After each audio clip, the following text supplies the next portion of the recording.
الشيطان الرجيم بسم الله الرحمن الرحيم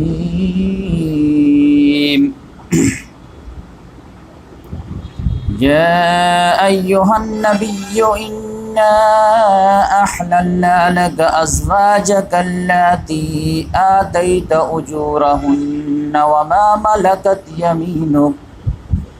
وما ملكت يمينك مما أفاء الله عليك وبنات عمك وبنات عماتك وبنات خالك وبنات خالاتك اللاتي هاجرن معك وامرأة مؤمنة إن وهبت نفسها للنبي إن أراد النبي أن يستنكحها خالصة لك من دون المؤمنين قد علمنا ما فرضنا عليهم في أزواجهم وما ملكت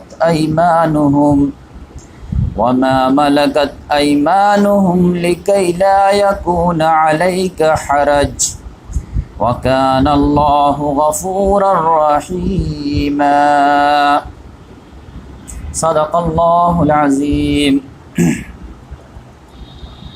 محترم سامعین کرام اور محترم ناظرین، ابھی آپ لوگوں کے سامنے سورۃ الاحزاب کی ایک آیت کی تلاوت کی گئی ہے، آیت نمبر 50۔ یہ آیت بھی جو ہے سورہ احزاب جو مدنی سورہ ہے اور 21ویں پارے سے شروع ہوتی ہے، 22ویں پارے پر ختم ہوتی ہے۔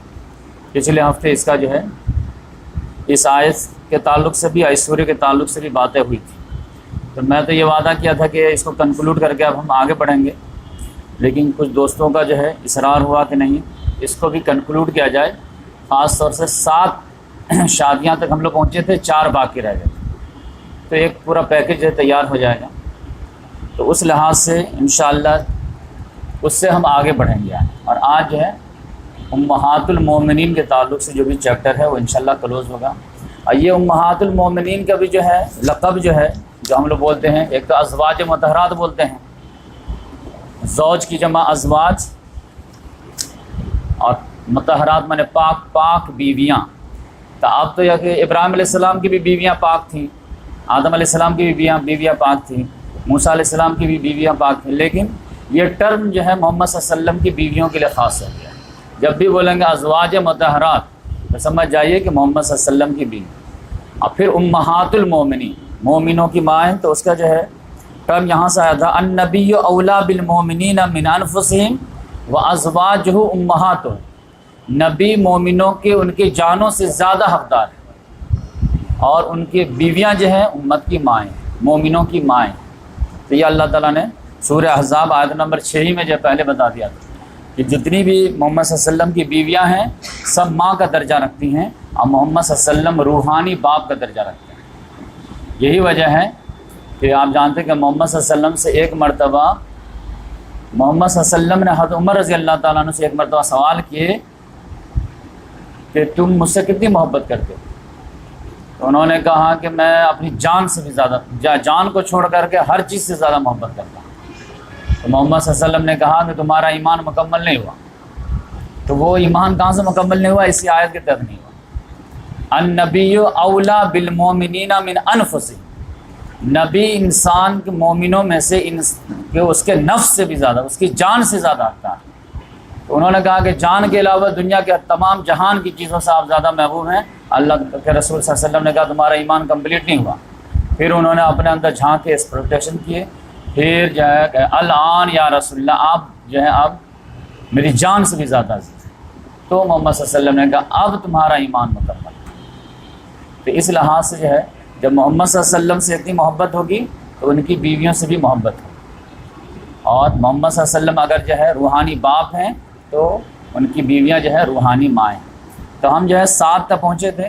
سب سے پہلی شادی جو ہم حضرت خدیجہ رضی اللہ تعالیٰ عنہ، خدیجہ بنت خویلد رضی اللہ تعالیٰ عنہ، اور وہ جب تک زندہ رہیں وہی بیوی بن کے رہیں، محمد سے دوسری شادی نہیں کی۔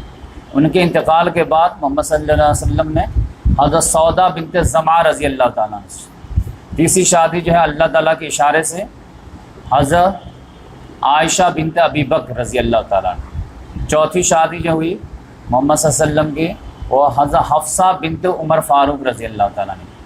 پانچویں شادی محمد صلی اللہ علیہ وسلم کی حضرت زینب بنت خزیمہ رضی اللہ تعالیٰ ام المساکین۔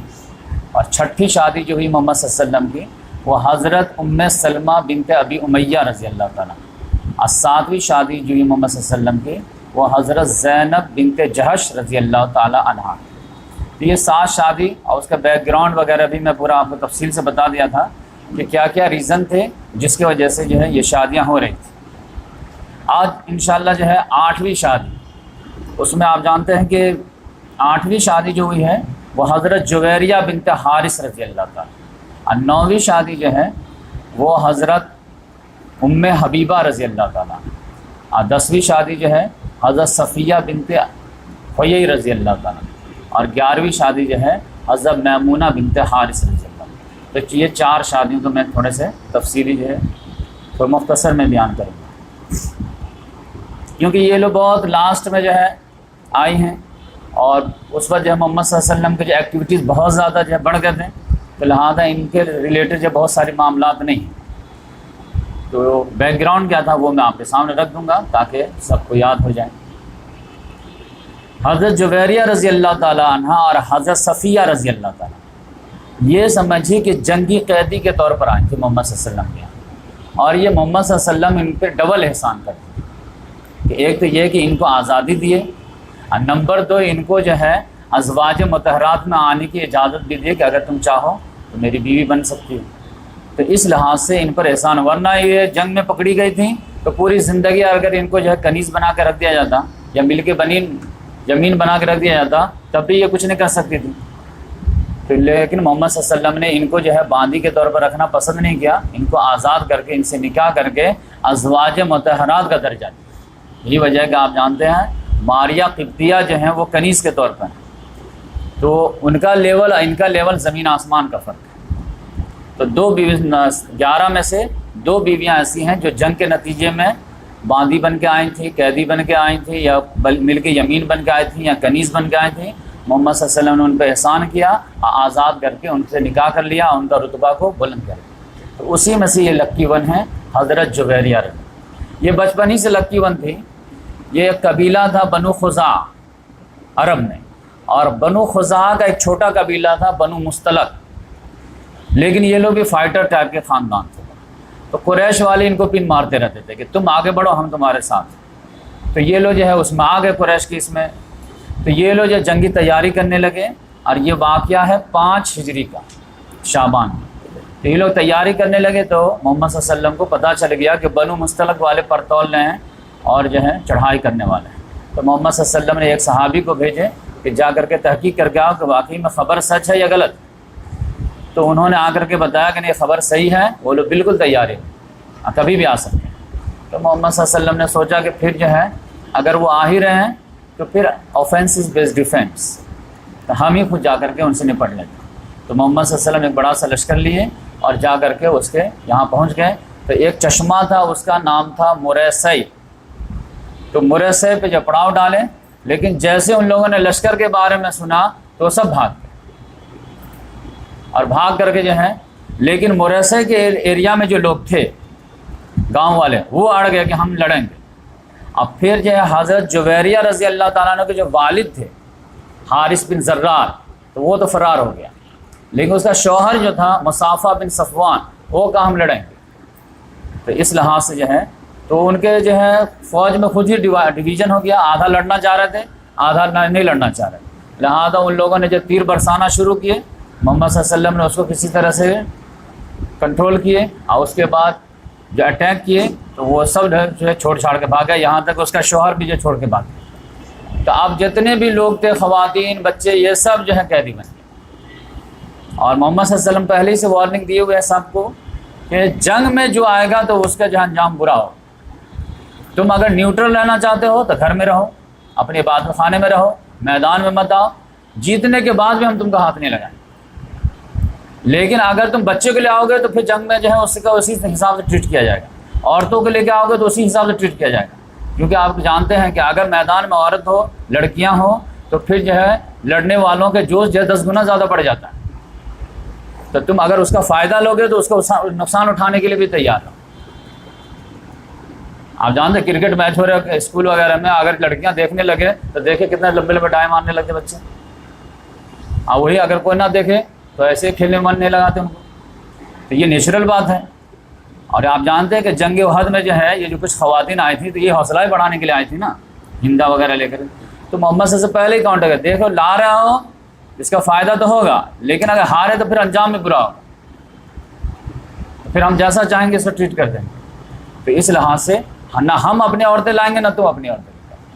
اب مرد جو ہے کیونکہ وہ صرف نازک ہے تو ان کو سائڈ میں رکھو، اور جب مرد جو ہے ان کو طاقت اللہ نے دیا تو یہ لوگ لڑیں آپس میں. تو اس لحاظ سے یہ لوگ لے کر کے آئے تھے لیکن سب کو. تو پھر یہ لوگ جو پہلے جھٹکے میں بھاگ گئے تو اس کے بعد جو ہے یہ لوگ قیدی بنے. قیدی میں سمجھے کہ 200-400 لوگ بنے. اب بہت سارا جو ہے اونٹ وغیرہ بکریاں بہت زیادہ ملیں. تو لانے کے بعد جو ہے اس کو تقسیم کیا گیا. تو تقسیم کرنے کے بعد یہ حضرت جویریہ رضی اللہ تعالیٰ عنہ جو تھی یہ بنو مستلق سردار کی بیٹی تھی اور سردار کی بیوی تھی. تو یہ حصے میں آئی ثابت بن قیس رضی اللہ تعالیٰ.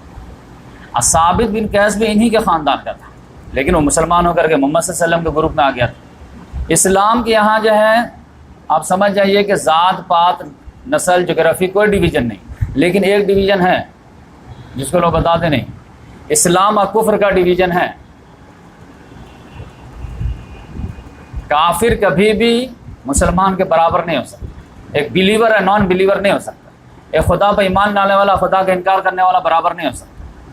خاص طور سے خدا کے یہاں مرضی کے مطابق حکومت. بھائی ایک بادشاہ کا ملک ہے، اس بادشاہ کو آپ مانتے نہیں، آپ باغی ہیں، آپ کہیں گے لیکن ہم رہیں گے مجبوری ہے، ہم کو ایکول جو برابری تو ایسے کیسے ہوگا. تو ایک ڈویژن ضرور ہے.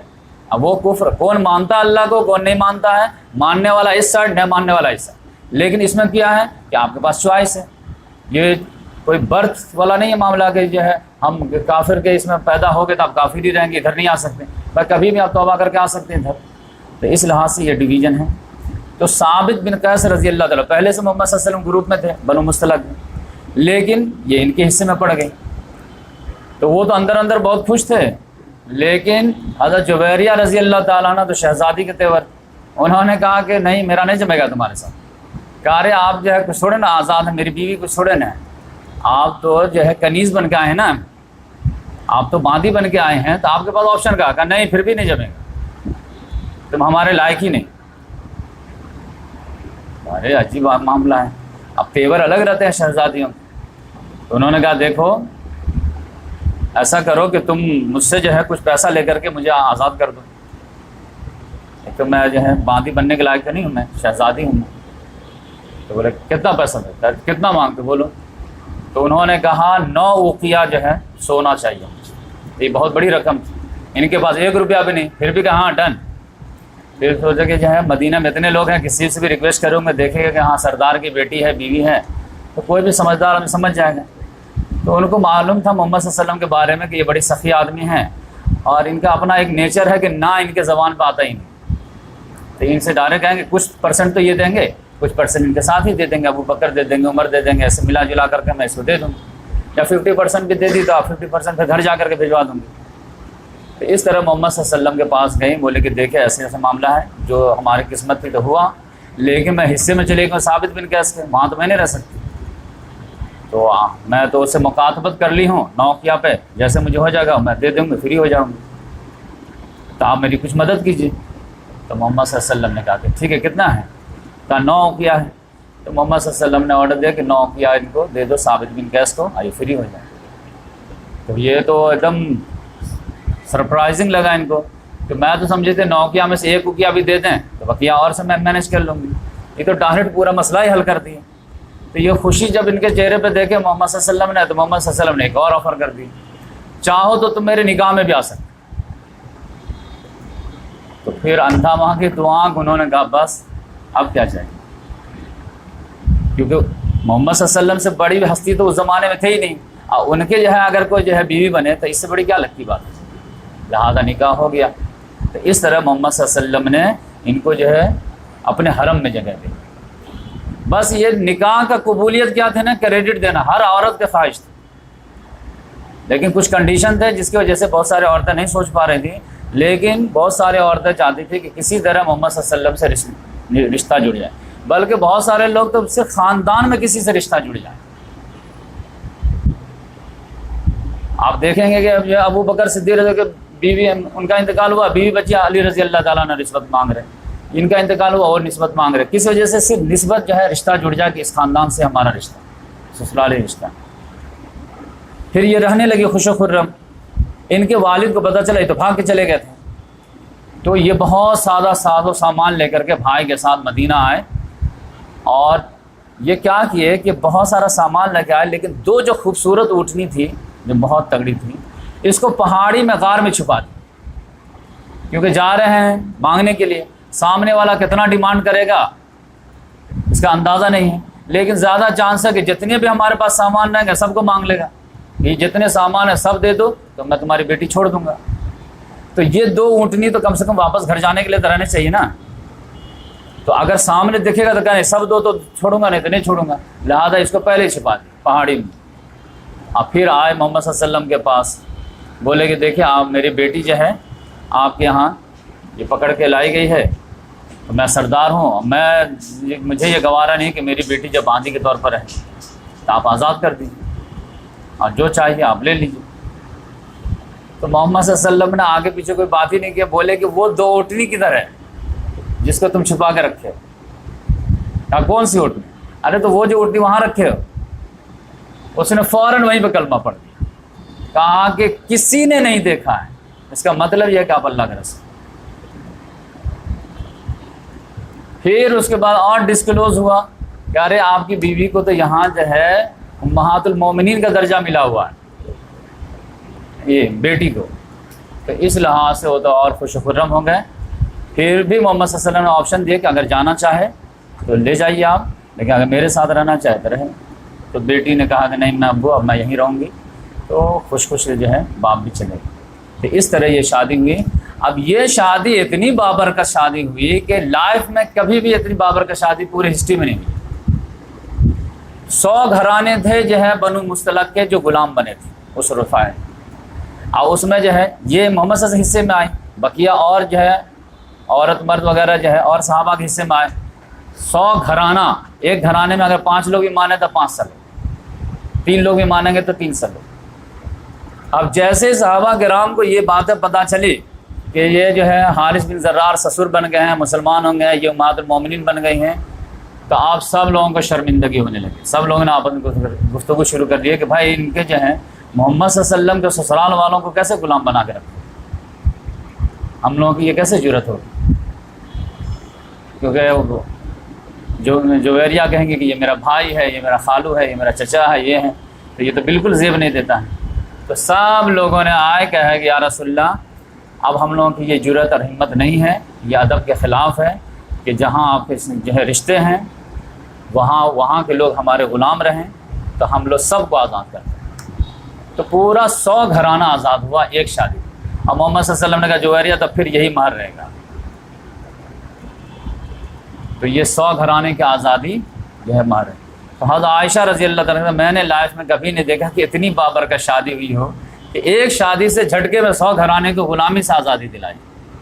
یہ تو انہی کی قسمت ہے۔ تو یہ اب یہاں سے آپ کو اندازہ لگ جائے گا کہ وہاں جو ہے شادی کی کیا اہمیت تھی۔ اس شادی کی ویلو مسلمانوں کی نگاہ میں بھی تھی کہ اگر کہیں سے شادی کا ریلیشن ہو گیا ہے تو اب اس کے ساتھ جو ہے بدسلوکی نہیں ہو سکتا، اور یہ چیز جو ہے کفار کے یہاں بھی تھی۔ یہی وجہ ہے کہ محمد صلی اللہ علیہ وسلم بھی جو شادی کر لیتے تھے، آپ جب ام سلمہ سے شادی ہوئی ہے بنو مخزوم ٹھنڈے پڑ گئے، پھر اس کے بعد آپ دیکھیں گے بنو امیہ کا نمبر آ گیا، ورنہ آپ پورے مکی زندگی میں آپ دیکھیں گے جنگ بدر تک، بلکہ ام سلمہ تک آپ دیکھیں، جنگ احد تک، جنگ احد میں خالد بن ولید رضی اللہ عنہ رول پلے کیا کہ نہیں کیا؟ اس کے بعد کہاں ہے رول؟ خندق میں آپ کو کہیں بھی نام بھی نہیں ملے گا۔ کیوں نہیں ملے گا؟ کیونکہ ان سے پہلے شادی ہو گئی۔ تو پورا جو ٹکر تھا کس سے تھا؟ بنو مخزوم سے، جس میں ابو جہل تھا، ولید بن عتبہ تھا، عتبہ بن ربیعہ تھا، خالد بن ولید تھے، یہ خاندان۔ ام سلمہ سے شادی ہونے کے بعد یہ ٹھنڈے پڑے۔ ایک تو ایسے ابو جہل جو ہے جنگ بدر میں مارا گیا، لیکن پھر بھی تو اتنا بڑا خاندان تھا، ٹھنڈا پڑ گیا۔ پھر اس کے بعد جو ہے کفر کی طرف سے جو امامت کیا ہے وہ جو بنو امیہ نے کیا ہے، اور لیڈرشپ جو ہے ادا کیا ہے وہ ابو سفیان نے کیا ہے. لیکن آپ دیکھیں گے محمد صلی اللہ علیہ وسلم نے کہا کہ اب تمہارا بھی نمبر ہے. یہ حضرت جو 9ویں شادی جو ہے یہ ام حبیبہ سے. ان کا نام جو اصل میں ہے رملہ. ان کو ایک بیٹی پیدا ہوئی تو ان کا نام انہوں نے جو ہے حبیبہ رکھا, تو اسی سے یہ مشہور ہو گئے ام حبیبہ ام حبیبہ. ان کے شوہر کا نام تھا عبید اللہ بن جہش. اب یہ ان کی فضیلت میں یہی بات جو ہے بہت بڑی ہے کہ آپ کو کوئی بتا دیں اگر کہ ام حبیبہ جو تھی جو رملہ, یہ ابو سفیان کی بیٹی تھی, بنو امیہ خاندان کی لڑکی تھی, اور یہ محمد صلی اللہ علیہ وسلم میں پہ ارلی سٹیج میں ایمان لائی. اتنا ہارڈ کور دشمن کے گھر سے ایک لڑکی جو ہے ایمان لے آئے, آپ سمجھے اس کے ایمان کا لیول کیا ہو. پھر نہیں جم پایا تو شوہر بیوی مل کر کے جو ہے مکہ چھوڑ کے حبشہ چلی گئی, لیکن خاندان کی پرواہ نہیں کی. جبکہ اس زمانے میں خاندان کی کتنی اہمیت تھی, آج یہاں بیٹھے بیٹھے اندازہ نہیں لگا سکتے. خاندان صحیح کرے غلط کرے ہم ہاں سب ٹھیک ہے, اپنا ہے نا. جیسے آج کے دور میں مسلک, خاندان کی جگہ میں مسلک والا ہے نا, ہاں صحیح بول رہا ہوں, تو وہ جو اس کو چھوڑ کر کے شوہر بیوی چلی گئی. اب وہاں جانے کے بعد بھی جو ہے اللہ تعالیٰ نے ایک اور امتحان لیا کہ ان کا شوہر جو تھا وہ دھیرے دھیرے, شراب تو کا ابھی تک حرمت کا اعلان ہوا نہیں تھا, خالی اشارہ کیا جا رہا تھا کہ اس میں فائدہ کم ہے نقصان زیادہ ہے, عقل مند کا اشارہ کا بھی, تو اکثر لوگ شراب پی ہی رہے تھے, تو یہ بھی شراب پی رہے تھے. اب وہاں کے جو نجاشی بادشاہ تھا تو وہ تو کہے گا ٹھیک ہے بھائی آپ لوگ مہمان ہیں اسائلم لینے کے لیے یہاں پہ آئے ہیں, تو ٹھیک ہے آپ کو کھانا پینا دے دیں گے, شراب تو نہیں دیں گے شام میں آپ کو پینے. ان کو شراب میں ڈرنک کی عادت تھی, تو اب ڈرنک مل ہی نہیں رہتے, تو ادھر سے کوئی عیسائی مشنری والا آ گیا کہ اگر شراب پینا ہے تو پھر ہماری محفل میں آؤ, ہماری محفل میں آؤ تو پھر ہمارا دین بھی قبول کر لو, تو پھر تو کیا ہے تم کو ہم لگا دیں گے. لہذا وہ شراب کے لالچ میں اس محفل میں جانے لگے, جبکہ یہ تو پرپز فل جو مائگریشن تھی نا, اس میں تو زیادہ سے زیادہ آپ کو دین سیکھنا تھا, یہ سیکھنا تھا, لیکن وہاں کچھ اور ہی کرنے لگے. اللہ تعالیٰ نے دیکھا کہ تم جو ہے ہدایت کی ناقدری کر رہے ہو, تو اللہ تعالیٰ نے ہدایت سے محروم کر دیا. دھیرے دھیرے جاتے جاتے عیسائیت قبول کر لی. اب بیوی کو بھی پگھلانے لگے کہ میں تو ٹھیک ہے اسلام قبول کیا تھا, لیکن ہم کو جتنا اٹریکشن جو ہے عیسائیوں میں لگی, عیسائیت میں لگ رہی ہے, اتنا کسی میں نہیں لگی. ایک دم سافٹ دین, تو وہ تو اٹریکشن جو شراب میں تھا وہ تو دین میں تھا نہیں. تو حضرت ام حبیبہ سمجھ گئے کہ یہ جو ہے شیطان ہتھے چڑھ گیا. تو انہوں نے کہا نہیں تم جانا ہے تو آپ جائیے, میں جس دین کے خاطر جو گھر بار چھوڑی ہوں تو اب میں اس کو نہیں چھوڑ سکتا. تو اس لحاظ سے جو ہے وہاں سیپریشن ہو گیا, طلاق دے دے گا, ہاں طلاق منظور ہے. تو اب خاندان بھی چھوڑی, شوہر بھی چھوڑی. اب پھر تنہا ایک عورت جو ہے دوسرے اجنبی ملک میں رہے. یہ الگ بات ہے کہ وہاں کا بادشاہ بہت اچھا تھا, ان لوگوں کو کھانے پینے کا پورا انتظام کیا ہوا تھا کہ یہ ہمارے مہمان ہیں, ٹھیک ہے رہیں آپ جب تک رہیں, جب آپ کا دل چاہے چلے جائے. تو اس لحاظ سے کمانا ومانا نہیں پڑتا تھا ان کو, آرام سے رکھتا تھا.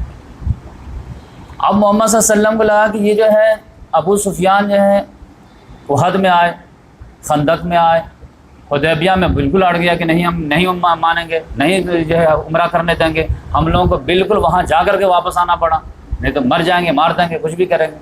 لہذا محمد صلی اللہ علیہ وسلم نے کہا ایک تیر سے دو شکار کیجیے. ام حبیبہ جو ہے اسلام کے لیے قربانی دے رہی ہے, خاندان سے بھی کٹی ہے, شوہر سے بھی یہ ہے, تو اب اس کی دل جوئی تو اب ایک ہی حساب سے ہو سکتی کہ میں جو ہے اس کو جو ہے اپنے حرم میں جگہ دے دوں, اس کا رتبہ بلند ہو جائے گا. اب آپ سمجھیں کہ اس ٹائپ کی عورت کو جو دین کی خاطر اتنا سیکریفائس دے رہی ہو, اس کا دلی خواہش کیا ہو سکتی؟ محمد صلی اللہ علیہ وسلم کی بیوی بننے کا شرف مل جائے, ابو بکر جیسے جو آدمی کا شرف مل جائے, یہی ہو سکتے نا. ایک دنیا دار لڑکی نہیں تھی نا کہ ایک جوان لڑکے کو طلب کرے گی. تو اس لحاظ سے جو ہے ابھی میں آپ کو بتاؤں گا کہ ان پہ جب نسبت کا پیغام گیا تو کتنی خوش ہوئی.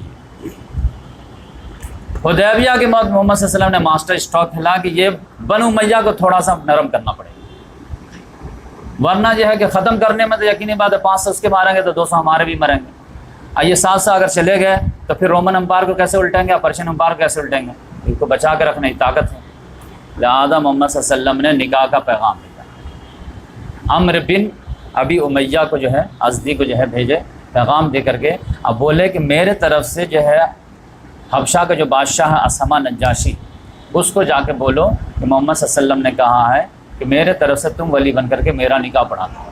کس سے پڑھا دو؟ ام حبیبہ سے. تو اس لحاظ سے جب وہ پہنچے ہیں تو وہ جو ہے ان کو بلایا ہے.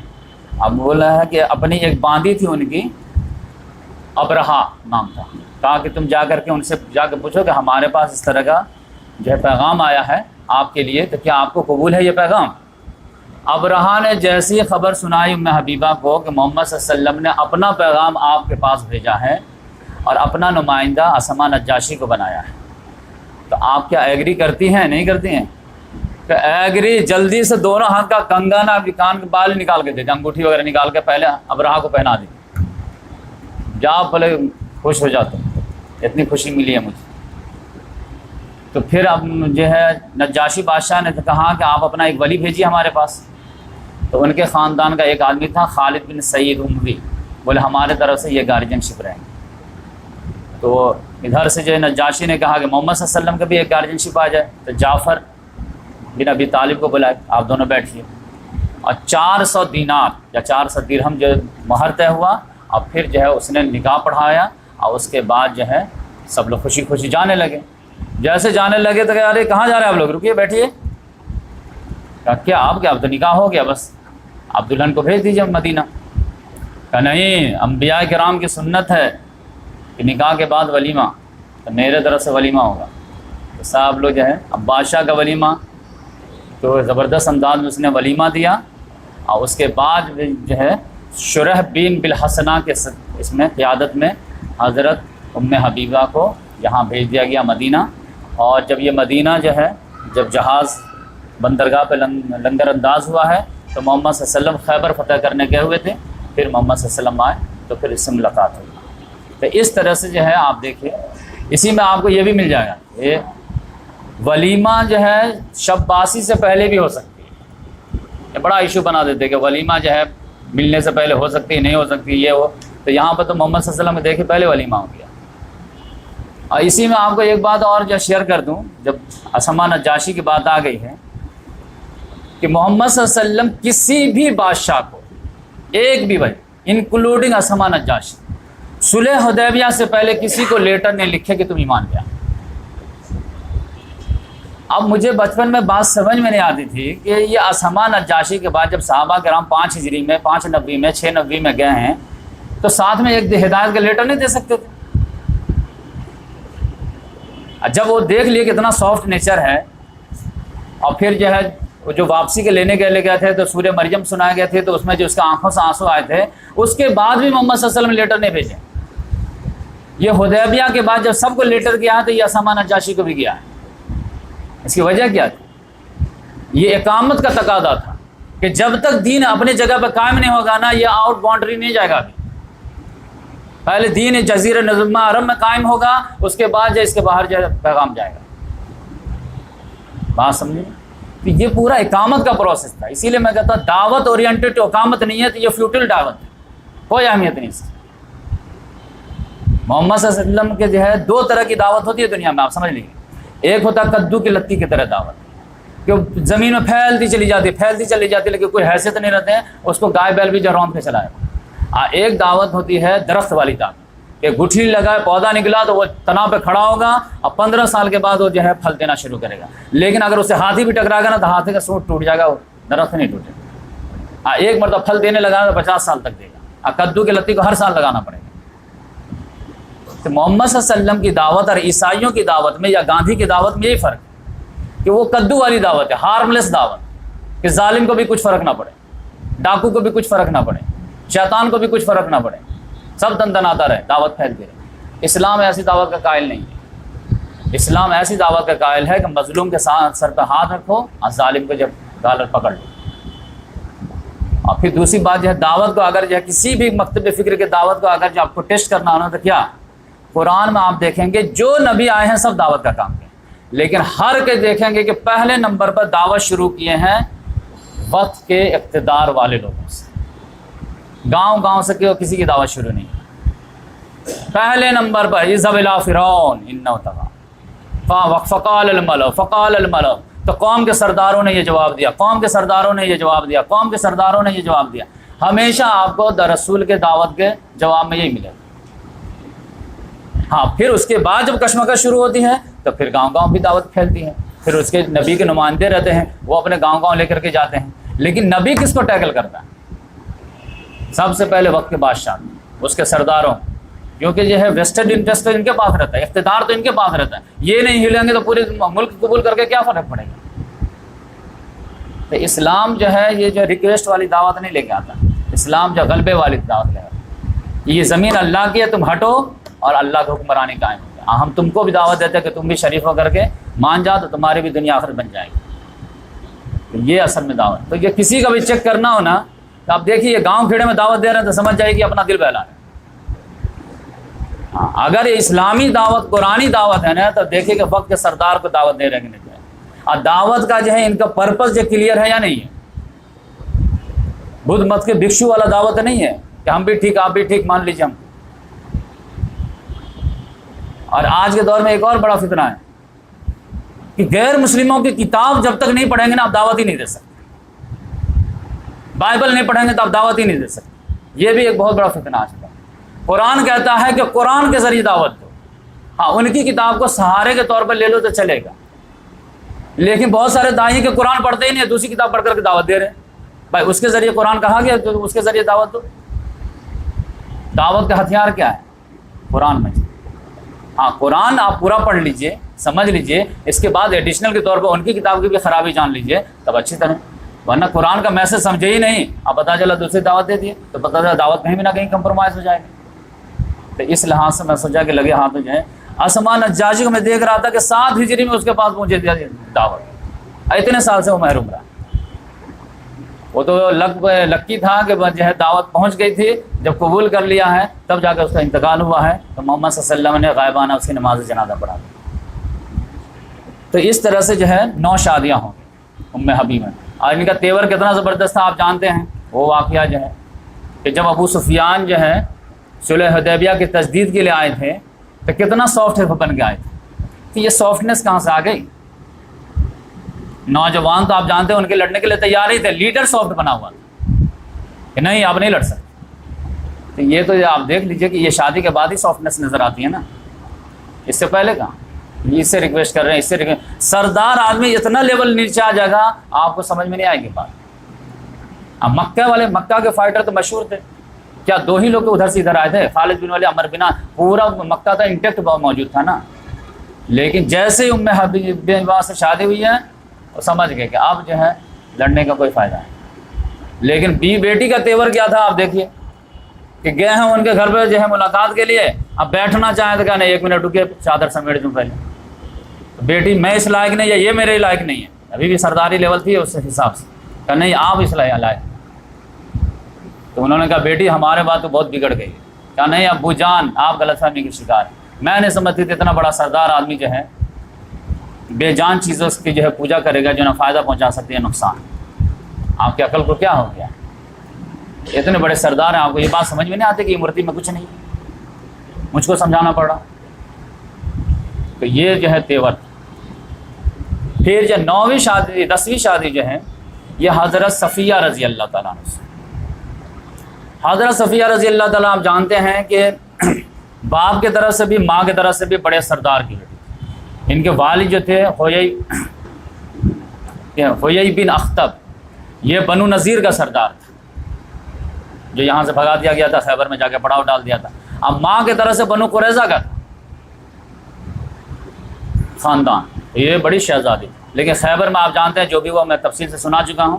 اس کے بعد یہ آئے ہیں تو دہیہ کلبی رضی اللہ تعالیٰ عنہ محمد صلی اللہ علیہ وسلم نے ریکویسٹ کی کہ یا رسول اللہ اس میں سے ایک کوئی دے دیجیے مجھے ضرورت ہے۔ محمد صلی اللہ علیہ وسلم نے کہا ٹھیک ہے جو چوائس کرنا کر لو۔ وہ جیسے ہی چوائس کیے کہ یقینی بات ہے ہر آدمی کا اپنا کلیگ تو ہوتا ہے، ان کو ٹینشن ہو گیا، دوڑے چلے گئے محمد صلی اللہ علیہ وسلم کے بعد، یا رسول اللہ دہیہ کلبی رضی اللہ تعالیٰ نے جو ہے اتنی خوبصورت کو پسند کر لیا ہے، اور وہ جو ہے حیی بن اخطب کی بیٹی ہے اور جو ہے سلام بن مشکب کی بیوی ہے، کنانہ بن ابی الحقیق کی بیوی ہے، وہ اس لائق نہیں ہے۔ تو محمد صلی اللہ علیہ وسلم کہا اچھا ٹھیک ہے، بلاؤ ان کو۔ دہیہ کلبی کو بلائے، بولے کہ اچھا ٹھیک ہے اس کو واپس کر دو، رکھ دو اور دوسری لے لو۔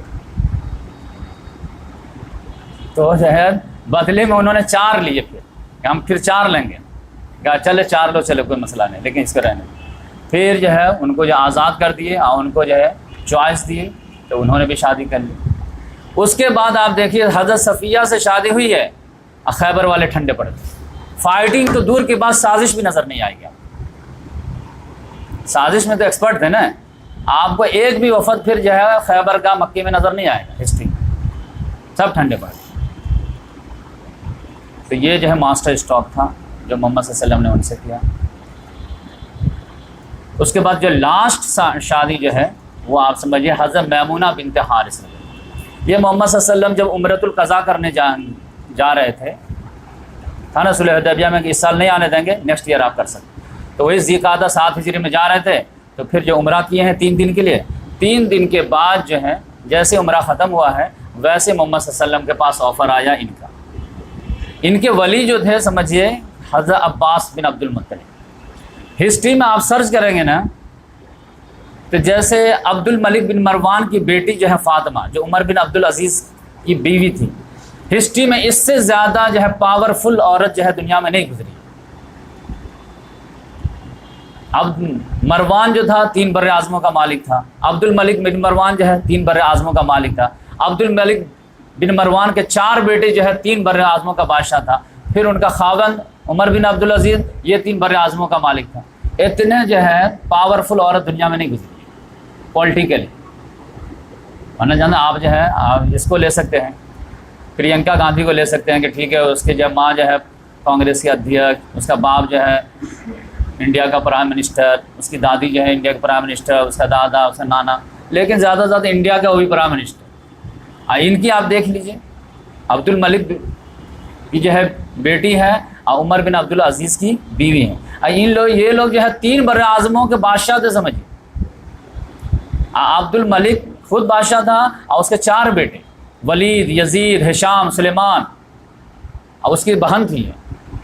اور پھر 5 نمبر پر آپ جانتے ہیں کہ عمر بن عبد العزیز کی بیوی بنی. تو اس سے زیادہ پاورفل ہسٹری میں کوئی عورت نہیں گزری. اگر جنرل نالج کا سوال آئے تو یہ جواب ہوگا. لیکن داماد کے لحاظ سے سب سے زیادہ پاورفل کون گزرا؟ تو یہ ہے میمونہ بنت حارث کے والد. اتنا ٹاپ لیول کا داماد کسی کو دنیا میں نہیں ملا. جانتے ہیں کہ داماد کون ہوئے؟ ان کے جو ہے 17-18 بیٹیاں تھیں، لیکن 17-18 بیٹیاں کے جو اچھے سے گھر میں شادی. ایک داماد ہے ابو بکر صدیق، دوسرے داماد ہے حضرت حمزہ رضی اللہ عنہ، تیسرے داماد ہے عباس رضی اللہ عنہ، چوتھے داماد ہے حضرت جعفر طیار رضی اللہ عنہ، پھر 5ویں داماد ہے خالد بن ولید کے والد ولید بن عتبہ، اور 6ٹھے داماد ہے محمد صلی اللہ علیہ وسلم. اب یہ لیول تھا دامادوں. تو آپ سمجھیے کہ اس سے زیادہ کوئی ٹاپ ہو سکتا ہے کیا؟ تو عباس رضی اللہ تعالیٰ عنہ جو ہے ان کے سمجھے کہ بہنوئی تھے. تو ان کی 2 جگہ شادی ہو چکی تھی. مسعود بن عمر سے تو اسے طلاق ہو گیا تھا، پھر ایک اور ابو رحم سے تو اس نے بھی چھوڑ دیا تھا. تو عباس رضی اللہ تعالیٰ نے چاہا کہ جو ہمارے خاندان میں تمام لڑکیوں کا ٹاپ ہوا ہے تو محمد صلی اللہ علیہ وسلم سے ریکویسٹ کی کہ آپ ان کو بھی اپنے حرم میں لے لیجیے. اور اللہ تعالیٰ نے اجازت دیا تھا کہ اگر کوئی آپ کو ریکویسٹ کرے تو آپ لے سکتے ہیں، چاہیں تو لے سکتے، چاہے تو نہیں لے سکتے. تو اس لحاظ سے محمد صلی اللہ علیہ وسلم نے ان کو قبول کر لیا. تو یہ مکہ سے مدینہ مکہ سے جیسے چلے ہیں مقام صرف پہ جو ہے پھر جو ہے ولیمہ ہوا ہے اور پھر وہاں سے آئے ہیں. اور یہ لکی ہے کہ جہاں پر ان کا جو ولیمہ ہوا ہے وہیں پہ ان کا وفات بھی ہوا ہے. تو یہ تو بالکل سمجھے 7 میں آئے تھے، 3 سال نہیں پھر چلی گئیں. خالد بن ولید کی یہ خالہ تھی، عبداللہ بن عباس کی بھی خالہ تھی. تو خالد بن ولید رضی اللہ تعالیٰ عنہ آپ دیکھیں گے کہ ان کے 4-5 دن کے بعد ہی مان لیا. تو اس لحاظ سے جو ہے میں آپ کو پہلے دن سے جو ہے یہ تینوں لیکچر میں یہ بات سمجھانے کی کوشش کیا کہ یہ اصل میں جو آپ کو 4 سے زیادہ شادیاں نظر آتی ہیں نا، پہلے نمبر پہ تو اللہ تعالیٰ نے اجازت دیا. تو جو مسلمان کو اللہ تعالیٰ نے 4 پر ریسٹرکٹ کیا ہے وہی اللہ تعالیٰ نے محمد صلی اللہ علیہ وسلم کو 4 سے زیادہ کی اجازت دیا. اس میں کوئی پرابلم کی بات نہیں ہے. لیکن اگر عقلی لحاظ سے آپ دوڑائیں گے تو آپ کو یہ ملے گا کہ محمد صلی اللہ علیہ وسلم ٹوٹل نفس کے تعلق سے شادی نہیں کی تھی. اصل جو اس میں انوالومنٹ تھا وہ اقامت دین کے جو ہے معاملہ انوالو تھا کہ جہاں جہاں ضرورت پڑتی تھی اقامت دین کے حساب سے تو وہاں پر جو ہے اس آپشن کو بھی استعمال کر لیتے تھے. اور جہاں جہاں آپشن استعمال کیے تو وہاں پر کوئی فیل نہیں ہوا معاملہ. ہر جگہ یہ آپشن سکسیز بھی ہوا اور اپنا رول دکھایا اس نے. جیسا کہ میں پورا ڈیٹیل سے آپ کو بتایا کہ کس مقصد سے کس سے شادی کیے وہ مقصد فلفل ہے، ورنہ نشانہ لگاتا آدمی خطا بھی ہو جاتا ہے. ہم سوچے تھے کہ اس خاندان سے ایک لڑکی سے شادی کر لیں گے تو پورا خاندان ٹھنڈا پڑ جائے گا، لیکن اور گرم ہو گیا، ہو سکتا تھا۔ لیکن محمد صلی اللہ علیہ وسلم نے جو اپنے نیت کیے تھے، جو اندازہ لگائے تھے، اس میں گوٹی بالکل فٹ بیٹھی۔ اور آپ کو میں بتاؤں کہ محمد صلی اللہ علیہ وسلم کو صرف جو ہے فیسلٹی نہیں دی گئی تھی کہ آپ 4 سے زیادہ شادی کر سکیں۔ محمد صلی اللہ علیہ وسلم نو ڈاؤٹ بشر تھے، لیکن کچھ ایج بھی تو حاصل تھا، رسول بھی تو تھے، تو کچھ معاملے میں ان پہ ریسٹرکشن مزید تھی اور کچھ معاملے میں کچھ جو ہے ریلیکسیشن مزید تھی۔ جیسے ریلیکسیشن کا بہترین اگزامپل آپ کو ہے، تو امت کو جو ہے 4 سے زیادہ شادی نہیں، امتی کو ایک وقت میں 4 بیوی سے زیادہ نہیں رکھتے، ورنہ لگ بائی چاند تو 10 بھی ہو سکتے ہیں ایک وقت میں، لیکن محمد صلی اللہ علیہ وسلم ایک وقت میں 4 سے زیادہ رکھ سکتے تھے، لیکن 2 کنڈیشن کے ساتھ۔ اپنے من پسند کی عورتوں سے صرف آپ کہاں کر سکتے ہیں؟ اپنے خاندان، اور آؤٹ آف خاندان آپ اپنے پسند کی عورتوں سے نہیں کر سکتے ہیں۔ ہاں ادھر سے آفر آئے تو آپ کے پاس آپشن ہے، یا تو قبول کریں یا تو نہ کریں۔ اور امتی کے لیے آپشن کھلا ہوا ہے، پورے دنیا کی کوئی بھی مسلمان عورت اگر آپ کو پسند آتی ہے تو آپ پیغام نکاح دے سکتے ہیں، اور پھر اس کے پاس ہے کہ وہ قبول کرے یا نہ کرے۔ نمبر 2، یہ ہمارے یہاں انڈیا میں عجیب کلچر بن گیا ہے، یہ جو نفس کا بھی تقاضا رہتا ہے نا کہ نہیں محمد صلی اللہ علیہ وسلم تو ساری بیویوں کے پاس جاتے تھے، یہ جاتے تھے، تو اس میں کوئی پرابلم کی بات نہیں ہے۔ میں تو ابھی جو ہے ویڈیو میں کھل کے بول نہیں سکتا کیونکہ بچیاں وغیرہ بھی دیکھتی ہیں، ورنہ ایک جملہ میں انگلش کا بولتا ہوں، اس میں ہر تمام باتیں آ جاتی ہیں کہ اسلام کے نظریے میں اور دوسرے آؤٹ آف اسلام جو ریلیجن ہے ان کے نظریے میں زمین آسمان کا فرق ہے۔ اس کو مسلمان بھی نہیں سمجھ پا رہے کہ sex is not evil in itself. اسلام کی نگاہ میں سیکس کوئی غلط چیز ہے ہی نہیں، 1% بھی غلط چیز نہیں۔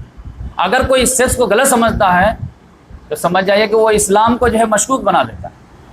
سیکس کا انلیگل ہونا غلط ہے۔ ارے ماں باپ کے ملنے ہی سے تو جب بچہ پیدا ہوتا ہے، سیکس کیسے غلط ہو جائے؟ بس اس کا شرم و حیا کا تقاضا وہ پردہ رہے گا۔ ہمارے نزدیک ایک لڑکا آ کر کے بولے کہ دیکھیے میری شادی تو ہو گئی ہے ابھی 2 سال پہلے، لیکن میں اپنی بیوی کو ہاتھ تک نہیں لگایا ہوں، میں عبادت کرتا رہتا ہوں۔ اب دوسرا لڑکا وہ کہتا نہیں بھائی میں جاب بھی کرتا ہوں، لیکن 4 مہینے میں لادون میں آ جاتا ہوں اپنی بیوی کے پاس، اب میں اپنے بیوی کے پاس فلی رہتا ہوں۔ آپ کے نکاح میں عبادت والا کون ہے؟ متقی کون مانا جائے؟ اسلام کے حساب سے اچھا ہے بچہ یہ ہے یا یہ ہے؟ اگر کوئی کہتا کہ میری 4 بیویاں ہیں، 4 کے میں حقوق ادا کرتا ہوں، 4 کے پاس جاتا ہوں اور اپنے خواہش پوری کرتا ہوں، کوئی بلیم نہیں اس پہ، کیوں؟ وہ لیگل راستے سے آتا ہے۔ اب کوئی لڑکا کہتا ہے میں اسلام کے لیے شادی نہیں کیا ہوں لیکن ادھر ادھر دیکھتا رہتا ہوں، یا نہیں بھی دیکھتا ہوں خالی تہجد پڑھتا ہوں، تب بھی وہ مجرم ہے۔ لا رہبانیت فی الاسلام، اسلام میں رہبانیت نہیں ہے۔ تو اس لحاظ سے اسلام کا جو یہی تو ایج حاصل ہے نا تمام مذاہب پہ کہ یہ فطری مذہب ہے، یہ غیر فطری مذہب نہیں ہے، یہ تقاضا اللہ نے ڈالا ہے، تو اس کا راستہ بھی تو اللہ بنائے گا نا، بتائے گا نا۔ تو اللہ تعالیٰ نے آپشن دیا، 1 سے نہیں پوری ہوتی نہیں تو 2، 2 سے نہیں تو 3، 3 سے نہیں تو 4۔ اللہ تعالیٰ کہتا ہے کہ وہی نہیں جانے گا جو پیدا کیا ہے۔ تو کسی کے نزدیک شہرت بہت اہمیت رہتی ہے، کسی کے نزدیک کھانا پینا بہت اچھا رہتا ہے، کسی کو پڑھنا لیکن پہننا اڑنا بہت اچھا لگتا ہے، کسی کو جائیداد جمع کرنا بہت اچھا لگتا ہے، کسی کے نزدیک عورت ہی بہت محبوب چیز ہے۔ تو اللہ تعالیٰ نے سب کے حساب سے رکھ دیا کہ ان لیگل مت جاؤ، لیگل راستہ میں رکھ دیا، تم اس کا خرچہ برداشت کرو، نان نفقہ کپڑا لتا سب تم اس سے جو ہے لاؤ اپنے گھر میں۔ تو یہ بات سمجھ لیجئے کہ illegal sex is not evil in itself, یہ ایول نہیں ہے، بلکہ کچھ صحابہ نے تو کہا کہ یا رسول اللہ ہم شادی نہیں کریں گے، تو محمد صلی غصہ آ گئے اور اس کے جواب میں بولے تھے النکاح من سنتی فمن رغب عن سنتی فلیس منی، نکاح کرنا میری سنت ہے، اور جو نہیں ہے کہ میری سنت پسند نہیں ہے تو میرا امتی نہیں، جاؤ جب رحمانیت اختیار کرو گے، اسلام میں رحمانیت نہیں ہے۔ تو اس لحاظ سے آپ سمجھ جائیے کہ اگر کوئی آدمی اپنی بیوی کے پاس گیا ہے تو یہ کوئی بلیم کی بات نہیں، نہ جانا بلیم کی بات ہے، مردانیت کا سوال ہو جائے گا، نامردی کا الزام لگ جائے گا۔ کوئی بھی آدمی جو ہے اپنا داماد کھولتا ہے تو اگر بولتے کہ یہ نامرد ہے کوئی شادی کرے گا اس سے؟ تو یہ خواہ مخواہ جو ہے پریشر میں آ کر کے جو ہے اس کو ایک جو ہے جرم سمجھ لیا گیا ہے کہ سیکس کوئی غلط کام ہے، کوئی نہیں ہے، یہ ان لیگل راستہ اختیار کرنا یہ غلط کام، لیگل راستہ ہونا کوئی غلط کام۔ نمبر 2، محمد صلی اللہ علیہ وسلم کے آپ دیکھیں گے کہ کچھ جو ہے پریولیج بھی ملیں گے آپ کو، اور کچھ جو لمیٹیشن بھی ملیں گے۔ جیسے محمد صلی اللہ علیہ وسلم کو اللہ تعالیٰ نے کہا کہ آپ جو ہے شادی کریں گے تو 4 سے آگے بھی بڑھ سکتے ہیں، کوئی مسئلہ نہیں، اور ایک اور فیسلٹی میں آپ کو دے رہا ہوں کہ بنا مہر دیے بھی آپ شادی کر سکتے ہیں۔ ایک اور فیسلٹی دیتا ہوں کہ آپ بیویوں کا عدل کر رہے ہیں نہ کریں پھر بھی آپ کو فیسلٹی ہے۔ اس کی کیا حکمت ہے پچھلے ہفتے میں بتا دیا ہوں یہ، لیکن ایک ریسٹرکشن لگا دی اللہ تعالیٰ نے کہ آپ جو ہے انتقال جب کر جائیں گے تو پھر آپ کی بیویوں کی کہیں شادی نہیں ہوگی۔ تو سوچ سمجھ کے آئے جس کو آنا۔ نمبر 2، جہاں محمد صلی اللہ علیہ وسلم کو 11 بیویوں کی اجازت مل گئی، وہاں پر محمد صلی اللہ علیہ وسلم پہ تہجد کی نماز بھی تو فرض ہو گئی، یہ کیوں نہیں دیکھی؟ اگر آج کے مسلمان کو میں کہوں کہ چلیے آپ کو 11 شادی کی اجازت ہے لیکن تہجد آپ پہ لازم رہے گا، کوئی تیار ہوگا؟ تہجد کتنا ہارڈ کام ہے، فجر نہیں پڑھ پاتے تہجد خاک پڑھیں گے اور کہیں گے کہ جب فجر کینسل کرا دو، ارے جب بیوی لے جائیں۔ تو یہ دیکھیے محمد صلی کیسے بیلنس کیا۔ اور تہجد ایسے نہیں ہے کہ کوے کو چوچ مار دیا بس ہو گیا پانی، اتنے لمبے لمبے قیام کرتے تھے کہ پاؤں میں ورم آ جاتا تھا، خود بیویوں کی شکایت رہتی تھی، یا رسول اللہ آپ کے اگلے پچھلے گناہ معاف ہے، آپ کیوں اتنے لمبے لمبے قیام کرتے ہیں جو آپ کا پاؤں پھول جاتا ہے؟ تو محمد صلی اللہ علیہ وسلم کیا جواب دیتے؟ افلا اکون عبدا شکورا، کیا میں اللہ کا شکر گزار بندہ نہ بنوں؟ تو اس لحاظ سے امت پہ جو ہے 5 وقت کی نماز فرض، محمد صلی اللہ علیہ وسلم پہ سمجھیے 6 وقت کی نماز فرض، 5 تو تھی ہی پلس تہجد کی نماز۔ پھر آپ دیکھیں گے محمد صلی اللہ علیہ وسلم کا، دیکھیے مال غنیمت کا 5واں حصہ کس کے پاس؟ محمد صلی اللہ علیہ وسلم کے، بیت المال کے۔ اور لیکن محمد صلی اللہ علیہ وسلم نے اپنے لیے بھی کیا کیا کہ صدقہ کھانا ہمارے لیے حرام، پوری امت کھا سکتی ہے، میں نہیں کھا سکتا، نہ میرے بچے کھا سکتے، نہ میرا خاندان کھا سکتا، کم بڑی بات ہے۔ ورنہ جو ہے اگر جائز کرتے تھے تو سارے لوگ جو زکوٰۃ کہاں اٹھیل دیتے؟ وہیں اٹھیل دیتے۔ سادات کو دینے سے بہتر کیا چیز ہو سکتی؟ محمد نہیں، ہمارے لیے نہیں۔ نمبر 2، صرف صدقہ اپنے لیے حرام نہیں، یا بچوں کے لیے حرام نہیں، اس کے باوجود اگر جو کچھ پراپرٹی بچ جائے گی میرے لیے، پھر میرے مرنے کے بعد میری پراپرٹی میرے بچوں میں نہیں بٹے گی، میری پراپرٹی بٹنا میرے بچوں پہ حرام۔ نحن انبیاء، ہم لوگ انبیاء کرام ہیں، ہم لوگ درہم و دینار نہیں چھوڑتے، ہم لوگ تعلیم چھوڑتے ہیں، لہذا انبیاء کرام کی جو ہے وراثت نہیں بڑھتی ہے بچوں میں، وہ بیت المال جائے گا سے۔ آپ دیکھ لیجئے کتنا سخت ریسٹرکشن۔ تو اس طرح سے آپ سمجھ جائیے کہ کچھ ریسٹرکشن تھی، کچھ پریولیج تھی۔ پھر آپ پوری زندگی کا مطالعہ کیجئے، کیا یہ 11 بیویاں تھیں تو کیا محمد صلی اللہ علیہ وسلم اسی میں الجھ کے رہ گئے،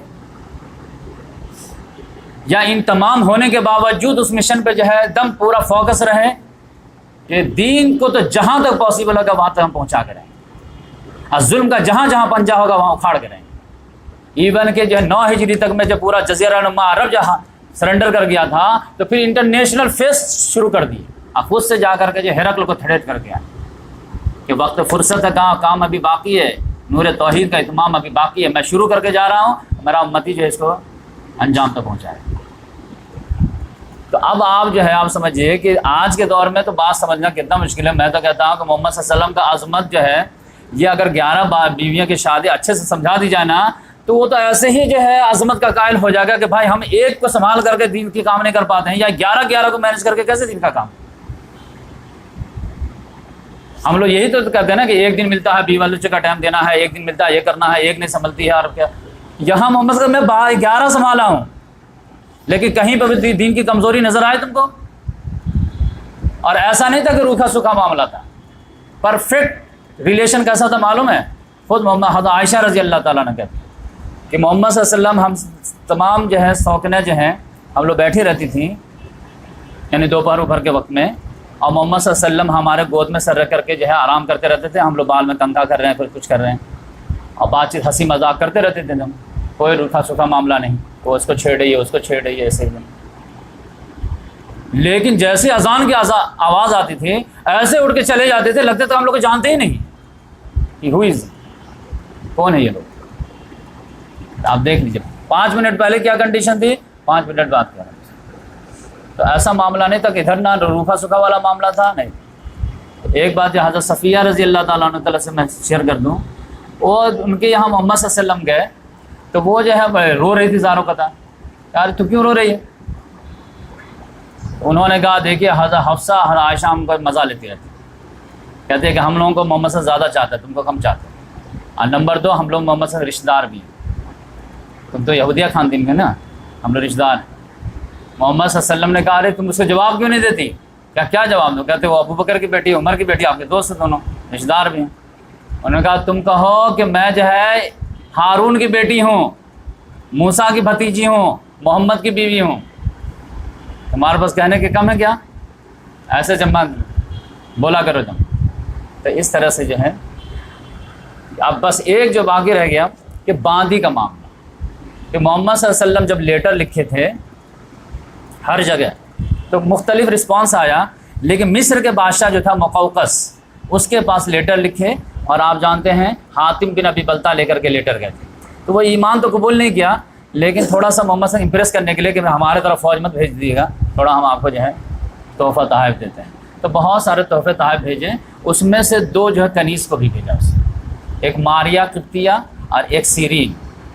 تو محمد صلی اللہ علیہ وسلم جو فساد کا رسپانس آیا پورا بتایا گیا، تو پھر جو ہے سیرین کو تو ایک صحابی کے حوالے کر دیے اور ماریا قبطیہ کو اپنے لیے چنے. تو محمد صلی اللہ علیہ وسلم کے لائف میں 2 باندیاں تھیں، ایک کا نام ریحانہ تھا جو غزوہ بنی قریظہ کے اس میں حاصل ہوئی تھے، اور ایک یہ ماریا قبطیہ.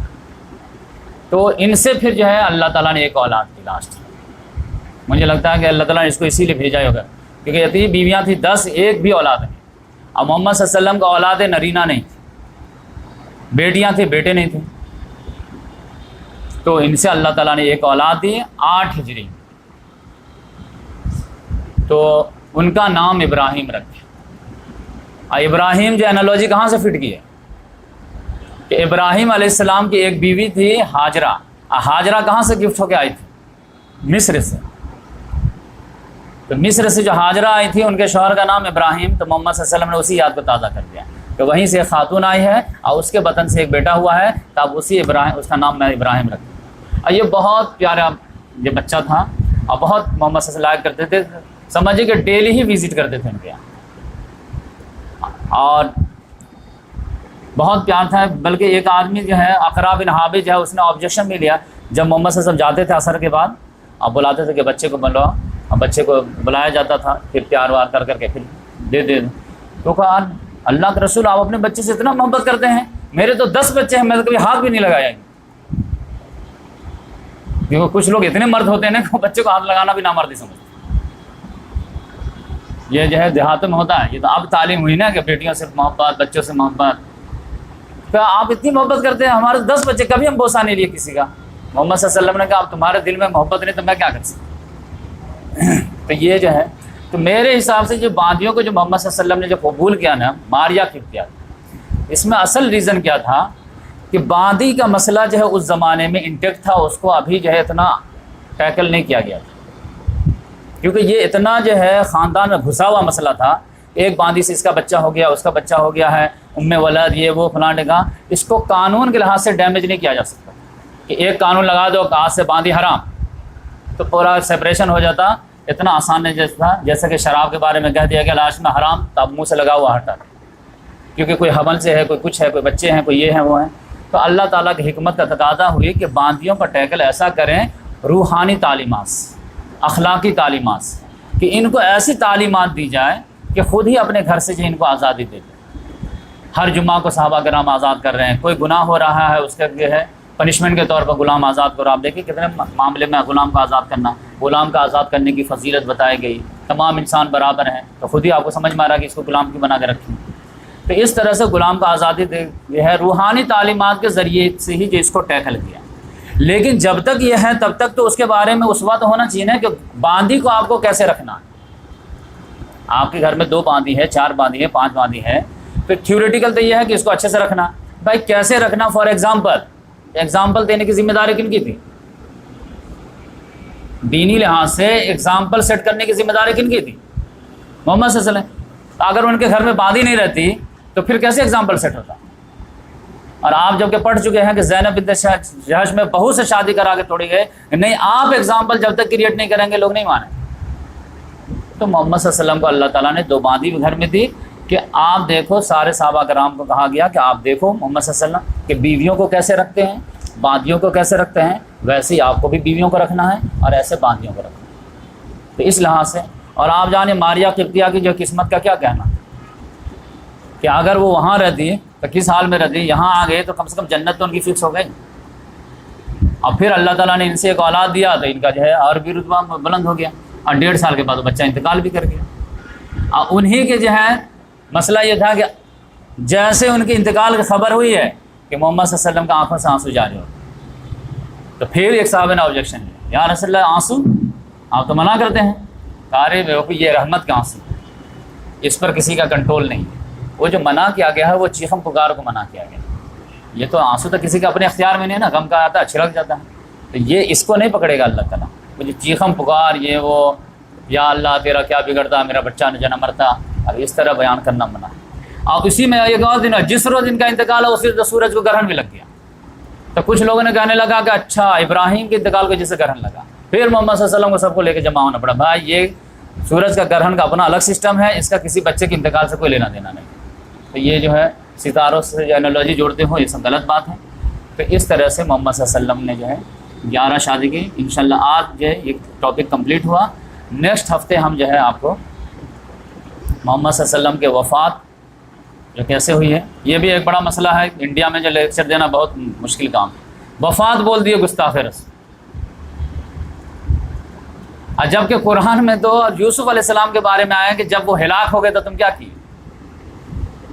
تو موت کا لفظ خود آئے، انکم میتون وانہم میتون، اے محمد آپ کو بھی مرنا ان کو بھی مرنا۔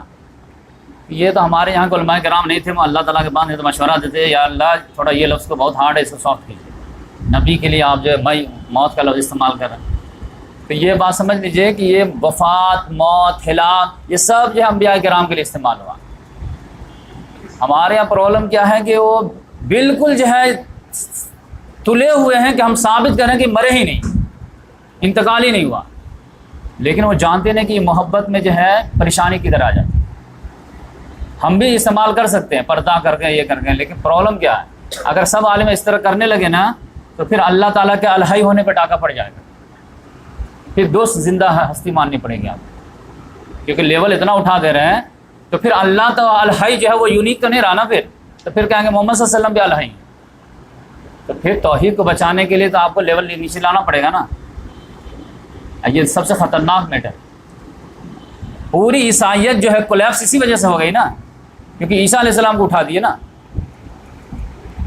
ابن اللہ بناتے بناتے اللہ ہی بنا دیے نا، 1/3 بناتے بناتے فل ہی کر دیے نا۔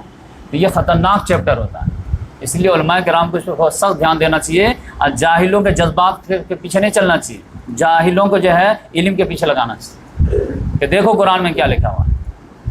جب ابو بکر صدیق رضی اللہ تعالیٰ نے جو موت کی خبر کے لیے تقریر کیے ہیں تو کیا کیے ہیں، وما محمد الا رسول قد خلت من قبل رسول افئن مات او قتل انقلبتم، کہیں پہ شہید کا لفظ بھی نہیں آیا، نہیں تو ہم لوگ کہتے ہیں شہید تو ڈالیے، موت کی جگہ پہ شہید ڈالیے، شہید ہو جائے گا۔ اللہ تعالیٰ نے کلیئر کٹ معاملہ تاکہ عقیدے کا اصلاح ہو جائے کہ بھائی بڑھاتے بڑھاتے زیادہ نہ بڑھا دیں،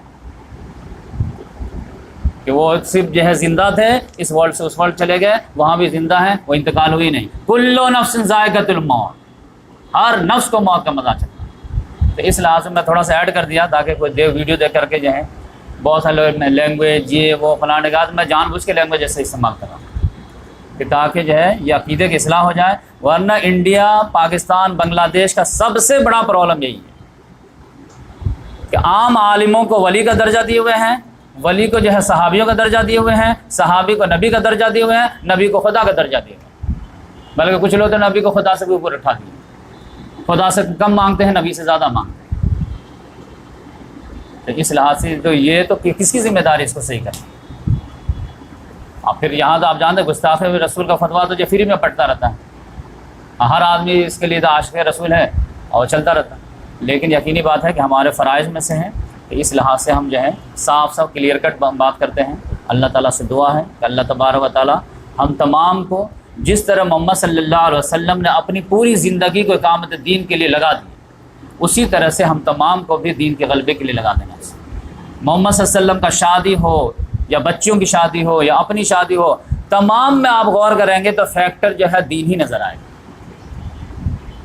عثمان غنی رضی اللہ تعالیٰ نے بھی جب بھی 2 بچوں کے شادی کیے ہیں تو آپ قسم کھا کے کہہ سکتے ہیں کہ ان کی دولت کی وجہ سے نہیں کیے تھے، ان کے تقوی وجہ سے۔ تو اس لحاظ سے محمد صلی اللہ علیہ وسلم کا جو ہے وہ کہتے ہیں نا، من احب للہ وابغض للہ وآطى للہ ومان للہ فقد استکمل للہ۔ اور یہ لیول تک جو نہیں پہنچے گا نا تو سمجھ جائیے کہ اس کو توحید کی ہوا نہیں لگی۔ آپ کا کٹنا، آپ کا جڑنا، آپ کی دشمنی، آپ کی دوستی، آپ کا دینا، آپ کا منع کر دینا، یہ سب کس اکارڈنگ ہونا چاہیے؟ خدا کے اکارڈنگ ہونا چاہیے۔ اللہ کو اس سے محبت ہے، ہم کو بھی اس سے محبت ہے۔ اللہ کا یہ باغی ہے، ہمارے نزدیک اس کا کوئی ویلیو نہیں۔ اللہ کو یہ مانتا ہے، ہم بھی اس کو مانتے ہیں، یہ نہیں مانتا، ہمارے دماغ میں کوئی اہمیت نہیں۔ تو یہ لیول جب تک نہیں آئے گا، من احب للہ وابغض للہ وآطى للہ ومنع للہ، یہ 4 کارنر اگر بھریں گے تب ایمان مکمل ہوگا۔ آپ کے دوستی اور دشمنی کا معیار خدا ہونا چاہیے، آپ کا ریلیشن اور دشمنی کا معیار جو خدا ہونا چاہیے، تب جا کر کے معاملہ بنے گا۔ اسی لیے بار بار جو قرآن ہے مخلصین له الدین، مخلصین له الدین، کس لیے؟ خالص کرو ہر چیز کو، خالص کرو ہر چیز کو۔ یہ خالص یہی ہے، دشمنی کو بھی خالص کرو، دوستی کو بھی خالص کرو۔ آپ دیکھیے حضرت ام حبیبہ جو ہے، ابو سفیان، امیر معاویہ، یہ سب بھائی تھے نا، باپ تھے نا، لیکن ان کو چھوڑ کر کے جو ہے دین کے خاطر نکلی کہ نہیں نکلی؟ کتنا خالص ایمان تھا کہ شوہر کے مقابلے میں باپ کی کوئی حیثیت ہی نہیں تھی، ایون کہ چادر پہ بیٹھنے نہیں تھی۔ آپ کہیں یہ گستاخی نہیں ہے، نہیں، ایمانی حرارت ہے، یہ غیرت ایمانی ہے۔ تو یہ غیرت ہمارے اندر بھی تو آنی چاہیے نا۔ محمد صلی اللہ علیہ وسلم نے تو ڈانٹ دینے تھے، کیا ایسا نہیں کرنا چاہیے، ابو ہیں، لیکن نہیں، یہاں پر شو کرنا تھا غیرت ایمانی۔ تو اس لحاظ سے اللہ تعالیٰ سے دعا کرتے رہنا چاہیے کہ ہمارا جینا مرنا بھی جو ہے دین کے خاطر ہونا چاہیے، بلکہ بس جو ہے وہی ایک جو ہے دعا ہو جانی چاہیے، ان صلاتی و نسکی و محیای و مماتی للہ رب العالمین، بے شک میری نماز، میری قربانی، میرا جینا، میرا مرنا سب رب العالمین، میرے زندگی کا مقصد تیرے دین کی سفر، میں اسی لیے مسلمان، میں اسی لیے نماز۔ اب دین غالب ہو نہ ہو یہ تو ہمارا کوئی ٹینشن ہے ہی نہیں، ہم بس خدا کے حضور ایسے پہنچے کہ ہم نے جو ہے بچپن سے لے کر کے بڑھاپے تک آپ کے دین ہی کا جو ہے ڈنکا گنگنایا ہے، بجایا ہے، چاہے بجایا نہیں بجایا، ہماری اپنی ذمہ داری تھی، ہم نے کر دیا۔ اب جو غالب کرنا آپ کے ہاتھ میں تھا، آپ کی حکمت تھی، مصلحت تھی، وہ آپ جانیں، ہم کو تو مزدوری دی۔ ایک آدمی بھی قبول نہیں کیا تو ہم کیا کر سکتے؟ ہدایت آپ کے ہاتھ میں تھی، ہمارے ہاتھ میں تھی، کچھ چھوڑیں۔ یہی بات نوح علیہ السلام بھی کہیں گے، یہی بات ہم بھی کہتے ہیں۔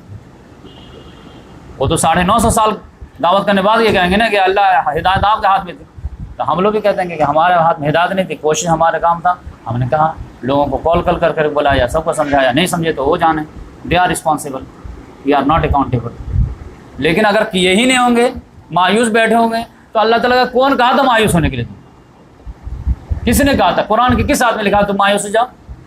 پوری دنیا کافر ہو جاتے پھر بھی تمہارے لیے مایوسی نہیں، کیونکہ تمہارے اوپر منوانا میں نہیں لگایا تھا، پہنچانا لگایا تھا۔ کہیں پہ ہے قرآن میں لا یئسوا من رحمت اللہ، بار بار آیا ہے کہ نہیں قرآن، لا تقنطوا من رحمت اللہ، لا تقنطوا، اللہ کی رحمت سے مایوس نہ، کیونکہ اللہ تعالیٰ نے جو جاب دیا ہے نا، وہ اس میں پروڈکٹ بنا دینا نہیں ہے، صرف پہنچا دینا ہے۔ ہم نے پہنچا دیا، ہماری ذمہ داری ہو گئی، ہم خود عمل کر لی، ہماری ذمہ داری ہو گئی۔ تو اس لحاظ سے آپ سمجھ لیجئے کہ ہماری جو دینی ذمہ داری ہے وہ 3 ہے، ان شارٹ۔ نمبر 1 مکمل عبادت، نمبر 2 اسی عبادت کی دعوت، اور نمبر 3 یہ دعوت ہو اورینٹیڈ ٹو اقامہ، کہ اگر اس دعوت کے نتیجے میں رسپانس آ گیا تو پھر اس دعوت کو ہم زمین پر بھی اتارنے کی کوشش کریں گے، کیونکہ ہمارا ماننا یہ ہے زمین اللہ کی ہے تو پھر حکم بھی اللہ ہی کا ہونا چاہیے، بندے ہم اللہ کے ہیں تو آرڈر اسی کا ماننا چاہیے۔ تو اس لحاظ سے جو ہے بہت سارے لوگ کہتے ہیں، ایک بات میں کل کر دوں، بہت سارے لوگ کہتے ہیں کہ جو ہے ہر آدمی اپنی اپنی دعوت دے رہا ہے، لیکن اسلام اتنا ایگریسو کیوں ہو جاتا ہے؟ سپوز دیٹ یہ ہے کہ اگر کوئی مسلمان ہے وہ یہ ہو جاتا ہے، مرتد ہو جاتا ہے، تو کیا کریں گے؟ قتل کر دیں گے۔ دیکھو کہ وہ امریکہ میں کوئی عیسائی مسلمان ہو جائے تو آپ کہ نہیں، قتل نہیں کریں گے، تو یہ تو انجسٹ ہو گیا نا۔ تو دیکھیے اس میں اسلام کا فلسفہ کیا، یہ بات سمجھنے کی۔ اگر کوئی آپ کے گاؤں میں 4 اسکول ہیں اور آپ کے اسکول میں آپ بچوں کو پڑھاتے ہیں بیٹا 2 دونی 4 4 دونی 8، یہ صحیح بات ہے، لیکن بغل کا اسکول ہے اس میں کوئی کہتا ہے 2 دونی 5 5 دونی 12۔ اب تیسرے میں ہے CUT کٹ